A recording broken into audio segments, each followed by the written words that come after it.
ಒಂದಾನೊಂದು ಕಾಲದಲ್ಲಿ ಒಂದು ಸಣ್ಣ ಹಳ್ಳಿಯಲ್ಲಿ ಗಿರೀಶ್ ಮತ್ತು ಲೋಹಿತ್ ಎಂಬ ಇಬ್ಬರು ಅತ್ಯಂತ ಒಳ್ಳೆಯ ಸ್ನೇಹಿತರು ವಾಸಿಸುತ್ತಿದ್ದರು.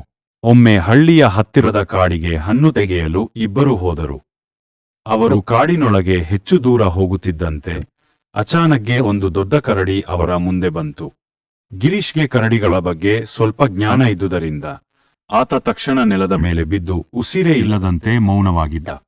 ಆದರೆ ಲೋಹಿತ್ ತುಂಬಾ ಬೇಗ ಓಡಿ ಹತ್ತಿರದ ಒಂದು ಮರಕ್ಕೆ ಹತ್ತಿ ಅಲ್ಲಿ ಅಡಗಿಕೊಂಡ. ಕರಡಿ ನಿಧಾನವಾಗಿ ಗಿರೀಶ್ ಹತ್ತಿರ ಬಂದು ವಾಸನೆ ನೋಡಿತು. ಗಿರೀಶ್ ಉಸಿರಾಡದೆ ಮೌನವಾಗಿದ್ದುದರಿಂದ ಕರಡಿ ಅವನನ್ನು ಸತ್ತು ಹೋಗಿದನೆಂದುಕೊಂಡು ಅಲ್ಲಿಂದ ಮುಂದಕ್ಕೆ ಹೋಯಿತು. ಕರಡಿ ಹೋದ ನಂತರ ಲೋಹಿತ್ ಮರದಿಂದ ಇಳಿದು ಓಡಿ ಬಂದು ಕೇಳಿದ, ಏನು ಗಿರೀಶ್? ಕರಡಿ ನಿಂತು ನಿನ್ನ ಕಿವಿಯಲ್ಲಿ ಏನು ಹೇಳಿತು? ಗಿರೀಶ್ ನಕ್ಕು ಹೇಳಿದ, ಒಂದು ಮಾತು ಹೇಳಿತು. ಒಬ್ಬ ಒಳ್ಳೆಯ ಸ್ನೇಹಿತನು ತನ್ನ ಸ್ನೇಹಿತನನ್ನು ಅಪಾಯದಲ್ಲಿರಬಾರದು. ಲೋಹಿತ್ ತನ್ನ ತಪ್ಪು ಅರಿತುಕೊಂಡು ಗಿರೀಶ್ನನ್ನು ಬಿಗಿಯಾಗಿ ಅಪ್ಪಿಕೊಂಡ. ಆ ದಿನದಿಂದ ಅವರ ಸ್ನೇಹ ಇನ್ನೂ ಗಟ್ಟಿಯಾಯಿತು.